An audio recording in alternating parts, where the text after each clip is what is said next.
Check 1 2 check. Check 1 2. Check 1 2 check.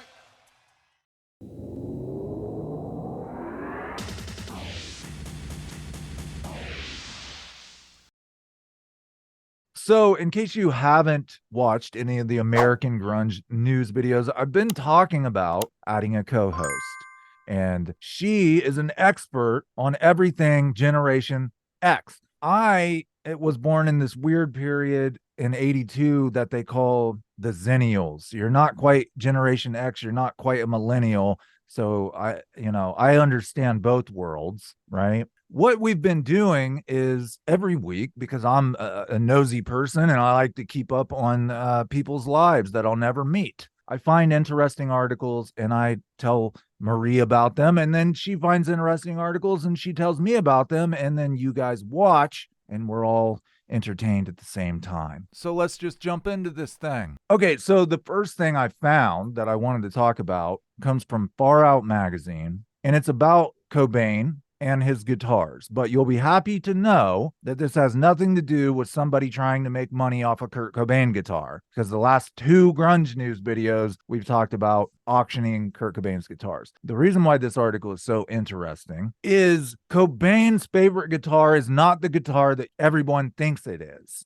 which is weird. Courtney Love auctioned off this guitar, and she said it came accompanied with a note that said this was Kurt's favorite guitar or one of his favorite guitars or something like that. And as it turns out, as with everything Courtney Love, that was a big fat lie, because in Cobain's own words in this article, he talks about his favorite guitar, and it was not the guitar that Courtney sold. So basically, she was just trying to get people to bid more, right? Like, oh my God, I own Kurt Cobain's favorite guitar. Nope, Courtney Love was just lying to you. When asked after they released their Nevermind album in 91, he was asked by Guitar World, what's your favorite kind of guitar? It seems like you really like the Fender Mustang. Now, he had the Mustang in the Smells Like Teen Spirit video. It's interesting to know that that line of guitar was considered a failed guitar. This gets crazy. Nobody used these guitars until they saw Kurt Cobain using the guitar.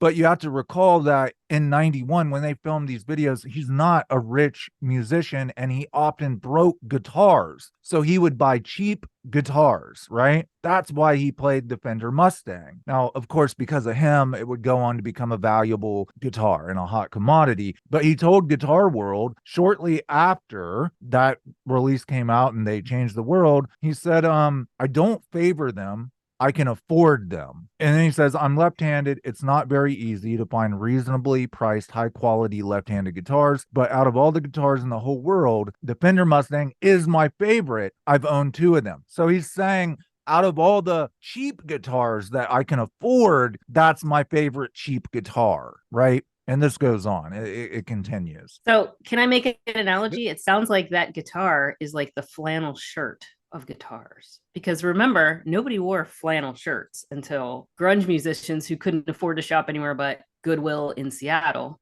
started buying them. Because that's what loggers wear, which is the people that live in Seattle. Right. So That is a good analogy. It's the Fender Mustang is the flannel shirt of the grunge world. It became trendy, basically. Yes, it became trendy. Exactly. To kind of wrap this up, Cobain would even go on to talk about how inefficient the Mustang is. He said, they're cheap and totally inefficient. They sound like crap. They're very small. They don't stay in tune. And when you want to raise the string action on the fretboard, you have to loosen all the strings and completely remove the bridge. You have to turn these little screws with your fingers and hope that you've estimated it right. If you screw up, you have to repeat the process. Whoever invented this guitar was a dork. That's what Kurt Cobain said about the Fender Mustang, right? So then he goes on to talk about his actual favorite guitar. I own a 66 Jaguar. That's the guitar I polish. That's my baby.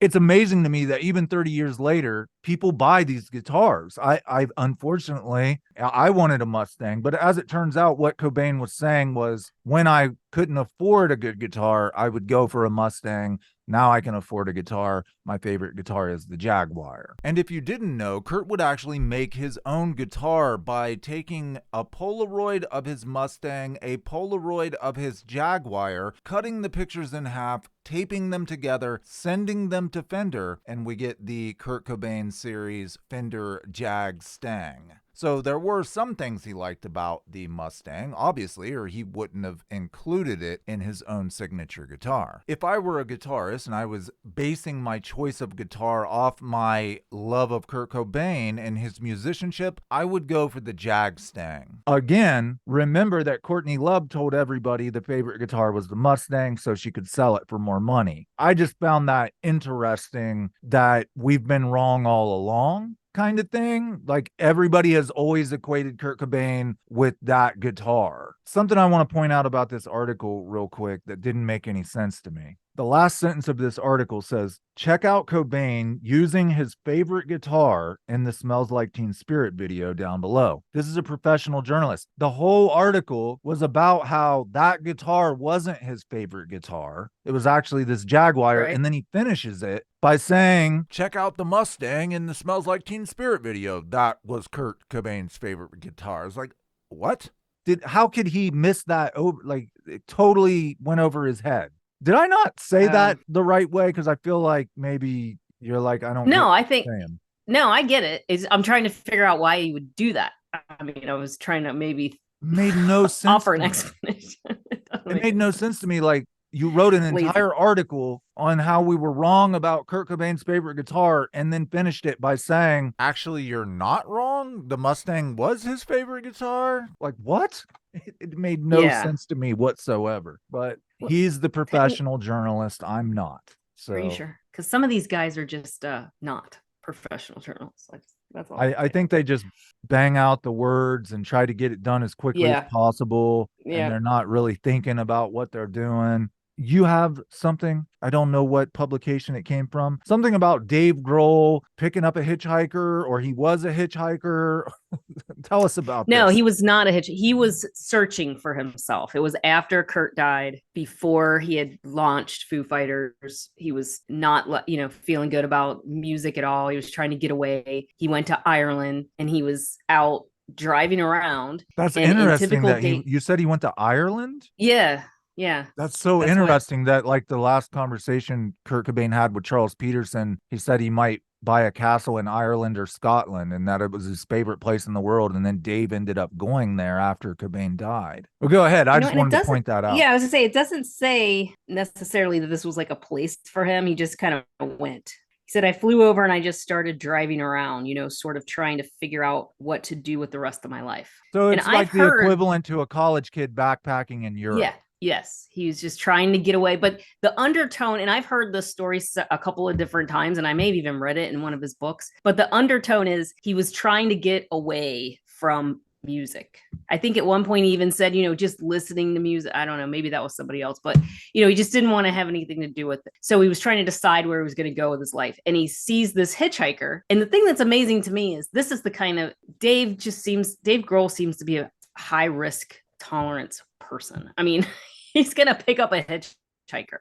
He decides, maybe I'll pick this guy up. I'm a famous guy. I'm in a foreign country. There's a dude on the side of the road. I think I'll pick him up. So anyway, because it'll make a good story, because that's what he's for. Dave's always got his good story. So so as he gets a little closer, and I've heard two versions of this story, but the one that's in the article that I read this time is, as he gets closer, he recognizes the guy has a Kurt Cobain t-shirt on. Oh, wow. Yeah, in a different version, I heard it said it was a Nirvana t-shirt, but so he decided that was a sign that this is, he can go to the, ends of the earth and try to lose himself, but the music and the Nirvana thing is always going to be right there. So the rest is history. And I just want to go on record saying, I love Dave. I am fascinated by Dave Grohl. If I come off as sounding like I don't, I'm not judging him. I love him. But yeah, I just thought that was pretty crazy that he decided he would pick up a hitchhiker. Yeah, for anyone to pick up a hitchhiker is risky. Yes. Especially if you're worth millions of dollars. I have to ask, did he say anything about like what they talked about or where he dropped the guy off or anything? That was the end of the story right there? To my memory, the story ends there. That's like the punchline. Yeah. I don't even know if he picked the guy up. Right. He may have driven off. He may have freaked maybe out he and didn't just even driven pick him off. up. Maybe he was just like, I get the whole story, and you're right. That is a total Dave Grohl story. I was thinking about this after the fact, and I thought, I think the moral of this story is you can't run from who you are. No matter how far you go, you cannot escape pain or heartache or a passion. Dave was a passionate musician, and even though Kurt was gone, he had to still play music, and he figured that out when he saw this person in the middle of nowhere wearing a Nirvana shirt. You were talking about Dave Grohl being high risk. I think that comes from his days when he was in Scream. And they would tour in the van and they didn't have places to stay. They were probably used to like random strangers being like, oh, you can sleep on my floor, So he was used to interacting with people he didn't know. Right. And he would interact with fans. I mean, back then they were, so strangers coming up to you and socializing was like an everyday thing. You're a big you just when you read his books, you do get the feeling that he just makes snap judgments and just does things kind of on instinct, and he's got good always instincts, seems to work out for him too. Exactly. That's like he seems to. The biggest thing I was jealous of in his book was because I love motorcycles. I don't own one right now, and I'm not like a biker guy or anything like that. I just like to ride motorcycles. And he says in the book that, oh, I'm staying with these girls, and I went and inquired about a motorcycle in their garage, and they just gave it to me. It gave it to me. Yeah. Yeah, like you can have it. Oh, okay. That's like the story of Dave Grohl's life. He must have some really good karma from a previous life or something. I don't know. Well, I think he's a lot smarter than people give him credit for. I think he's probably more cunning than people give him credit for. Yeah. He can always make it sound like a funny, kind of story, Like I get that. Sometimes in his interviews, even if he screws up, it always ends on a funny note. Yeah, I get it. You're a big Dave Grohl fan, so you may not know this. He's putting out, or no, he's not putting out the record. His first band, Scream, is putting out their first record in 30 years, and Dave Grohl is featured on it. Have you heard about this? No. I don't know. I haven't listened to it or anything, but I thought that was kind of cool that he's going back and helping out the guys that he started with. Right. Is it the same lineup that he was with? Well, I think their bassist, I've only ever heard referred to as Skeeter. I think he may have had some mental health issues and he ended up like homeless. And there was another story that I had heard, but I didn't know if it was true or not, about people like trying to contact Dave Grohl to help out Skeeter. That's a whole other thing. I don't want to speak on it because I don't know I haven't heard on that real story, but it's the two brothers, the Stahl brothers, Pete and Franz Stahl. That's their names. So I'm sure the Foo Fighters will be coming out with a new album with their new drummer as well. Furthermore, in grunge news, let's talk about Billy Corgan for a second. How do you feel about Billy Corgan? He's one of the only reasons the whole album was any good. No, that's not true. You can't say that. Of course, Courtney Love wrote that out. Right. I think it is funny. Then I don't think much of him. I don't love his voice. Do you like his music? Do you like the Smashing Pumpkins music? I think you're right. Yeah, I do. I like their music. Yeah, that's what I get. But like I said, I think he writes. Yeah. Most people who watch this channel, it seems like they like Smashing Pumpkins. They don't like Billy Corgan. That seems to be it. I do think it's funny that Courtney Love, she finally did give him some recognition for, I think it was the album Celebrity Skin. We all know Kurt made the melodies for Live Through This. But anyway, that's a heated debate. Too bad they couldn't collaborate. They probably would have written some. They should have just all collaborated together, right? Courtney Love finally did admit that Billy helped her with Celebrity Skin on Howard Stern, but she said, I thought it was really funny because she said, well, the only thing he wrote was the riff, dun na na. And I'm like, that was your biggest song. Like that was the hit. That was the single. So the only thing he wrote was the single. Oh, okay.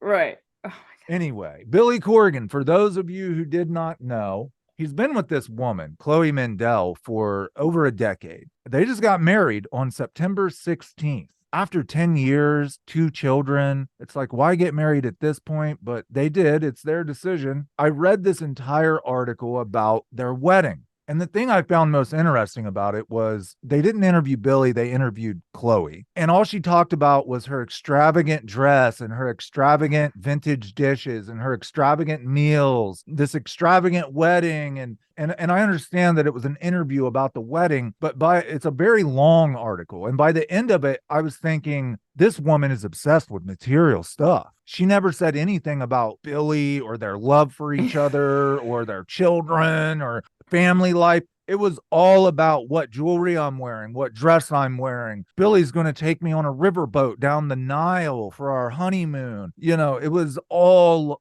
just geared toward what he can do for me and what he has purchased me. Marie and I were just debating on whether this is weird or not. She had a different point of view about it. They met when she was 20 and Billy Corgan was 46 years old.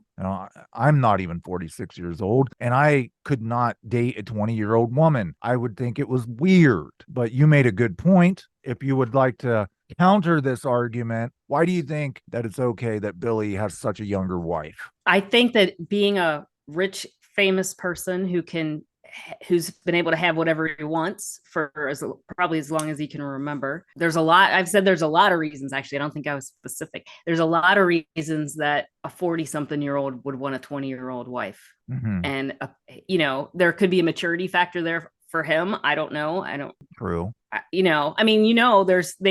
There's things about 20-year-olds that aren't true about 40 and 50-year-olds that, men that can have whatever they want, they tend to go for younger wives. She's in her 30s now. Yeah, she's 31. He is 56. And you made a good point on the kids thing too. Yeah, that's what I was thinking. Nowadays, okay, if he got like a 50-year-old girlfriend, obviously they're not going to have any children. I do understand it from that point of view. And well, earlier I think you'd also mentioned that since he is a rock star, he never had to grow up. You never have to be responsible. You never have to mature. Life's one big party, right? Yeah. So you kind of changed my mind on that. Honestly, when I first read this, I was like, oh, that's weird. He was 46 and she was 20. And then after I thought about it, I was like, it makes sense.